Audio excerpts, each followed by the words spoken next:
வணக்கம். நான் கோபிகிருஷ்ணா, தென்னிந்திய திரைப்பட படத்தொகுப்பாளர் சங்க தலைவர்.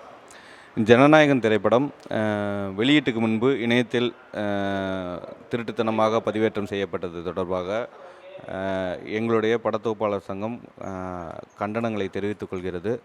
அத்தனை பேரும் மனவேதனையினுடைய அத்தனை பேருக்கும் அந்த மனவேதனை கண்டிப்பாக இருக்கிறது. அதுவும் அந்த படத்தை வேலை பார்த்த பிரதீப் பி ராகவுக்கு மிகப்பெரிய மனவேதனை இருக்க தான் செய்யும்.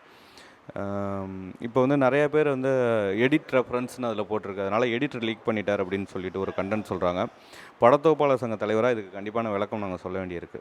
இப்போ என்ன அப்படின்னா, அந்த ரெஃபரன்ஸ் அப்படிங்கிறது எடிட்டருக்கு கொடுக்கப்பட்டது. கிரேடிங் முடித்து அது எடிட்டருக்காக பார்த்துட்டு சொல்லுங்கள் கரெக்டாக இருக்கா, விஷுவல்ஸ் கரெக்டாக இருக்கான்னு பார்த்து சொல்கிறதுக்காக எடிட்டருக்கு கொடுக்கப்பட்ட விஷுவல் அது சரியாக இருக்கிற பட்சத்தில் அந்த விஷுவலை இந்த படம் ஒரு 5 லாங்குவேஜ் பண்ணியிருக்காங்க. Pan India movie. அந்த பேன் இண்டியா மூவி அப்படிங்கிற ஒரு விஷயத்துக்காக சவுண்டுக்காக ஒரு 5 லாங்குவேஜுக்கு ஒர்க் பண்ணுறதுக்கு அனுப்பிச்ச ஒரு விஷயம். இன்பிட்வீன் கேப்பில் எந்த இடத்துல லீக் ஆகிருக்கு, எப்படி ஆகிருக்கு அப்படிங்கிறது தெரியல. அது இணைய ரூபத்தில் ஆயிருக்கா, இல்லை யாராவது தனிநபர்களோட அப்படிங்கிறத போலீஸ் இன்வெஸ்டிகேஷன் பண்ணிகிட்ருக்காங்க. ஸோ அதுக்கப்புறம் தான் இதுக்கான தெளிவான முடிவுகள் நமக்கு தெரிய வரும். அவரோட முதல் நாளிலிருந்து தொடர்பில் தான் இருக்கோம். அவருக்கு எல்லா விதத்துலையும் கைட் பண்ணியிருக்கோம். இது அவர்கிட்டையுமே நாங்களும் விசாரித்து கேட்டிருக்கோம். அவரும் தெளிவான பதில்கள் சொல்லியிருக்காரு. அவருடைய பதில்கள் சங்கத்திற்கு மிகவும் திருப்திகரமாக இருந்ததுக்கு பிறகு தான் அடுத்தடுத்த விஷயங்கள் நாங்கள் அவருக்கு சப்போர்ட் பண்ணுறோம். ஏன்னா சங்கத்தை சார்ந்த யாரும் தவறு பண்ண மாட்டாங்க அப்படிங்கிறது இருந்தாலும் எங்களுடைய பக்கத்தில் நாங்கள் கிளாரிஃபிகேஷன் பண்ண வேண்டியதுக்கு அவர்கிட்ட தெளிவான பதில்கள் கேட்டோம். அவர் இப்போ அவர் பேசின வரையும் அவர் பக்கம் எந்த தவறும் இல்லை. அவர் அனுப்பிச்சிருக்காரு. அந்த அனுப்பித்த இடங்கள் எங்கெங்கெல்லாம் பண்ணியிருக்கோம் அப்படிங்கிற டேட்டாவை போலீஸ்க்கு தெளிவாகவே கொடுத்துருக்கோம். அந்த அந்த இடங்கள்லேருந்து போலீஸ் ஐடென்டிஃபை பண்ணி சொல்கிறதுக்கான வாய்ப்புகள் நமக்கு விரைவில் இருக்கும்.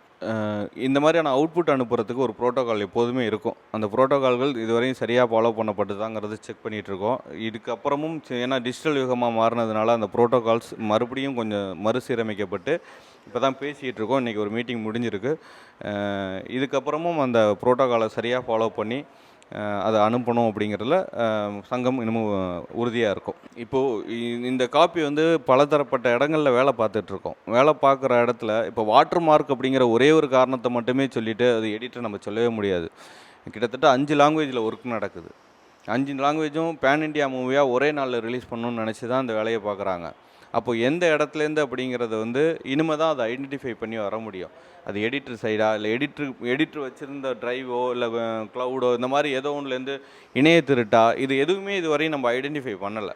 இது எல்லாமே சைபர் கிரைம் வாட்ச் பண்ணிகிட்டு இருக்காங்க. ஸோ அந்த கண்டிஷன்லாம் தெரிஞ்சதுக்கு பிறகு தான் இது எந்த இடத்துலேருந்து எந்த டிபார்ட்மெண்ட்லேருந்து லீக் ஆணுச்சு, இல்லை தனிநபர் ஏதாவது திட்டமிட்டு ஏதாவது பண்ணியிருக்காங்களாங்கிறதெல்லாம் இனிமேல் தான் நம்ம போலீஸ் இன்வெஸ்டிகேஷனில் தான் நமக்கு தெளிவான பதில்கள் கிடைக்கும். ஆக்சுவலி அமீர் சாரோட கருத்து மிகவும் வருத்தப்பட வேண்டிய ஒரு விஷயமா இருந்துச்சு.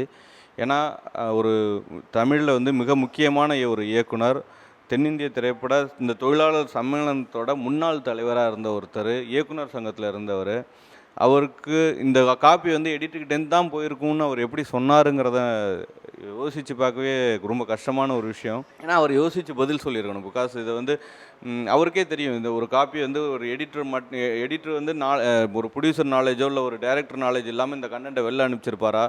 இன்றைக்கி இருக்கிற சுச்சுவேஷனில் ஹீரோக்களுக்கு அனுப்ப வேண்டிய கண்டிஷனில் வரையும் ஒரு எடிட்டர் தள்ளப்பட்டுக்கிட்டு தான் இருக்காங்க.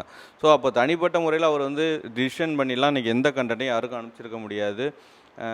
அப்போது அதை தனிநபரை குற்றம் சாட்டுறதுங்கிறது ஒரு மூத்த இயக்குனருக்கு அழகல்ல. சார், நாங்கள் எங்களுடைய இதுவரை இந்த படத்தில் நடந்த விஷயங்களை நாங்கள் ரொம்பவே யோசிக்கிறோம். இதுக்கப்புறம் இதை எப்படி இந்த மாதிரியான இணைய திருட்டை தடுக்கணும், இல்லைனா இந்த படங்கள் இந்த ரிலீஸ்க்கு முன்னாடி இந்த மாதிரியான தவறுகள் நடக்கிறத எப்படி சரி செய்யணுங்கிறத மிக தீவிரமாக டிஸ்கஸ் பண்ணிக்கிட்டு இருக்கோம். அந்த டிஸ்கஷன் முடிஞ்சதுக்கு பிறகு இது மாதிரியான, ஏன்னா கிட்டத்தட்ட ஒரு 500 கோடி ரூபா பொருள், அது மட்டும் இல்லாமல் கிட்டத்தட்ட ஒரு 30,000 பேரோட உழைப்பு அது. இனிமேல் இது மாதிரியான காரியங்கள் நடக்காமல் இருக்கிறதுக்கு சங்கம் சரியான சட்டத்திட்டங்களை கொண்டு வரும்.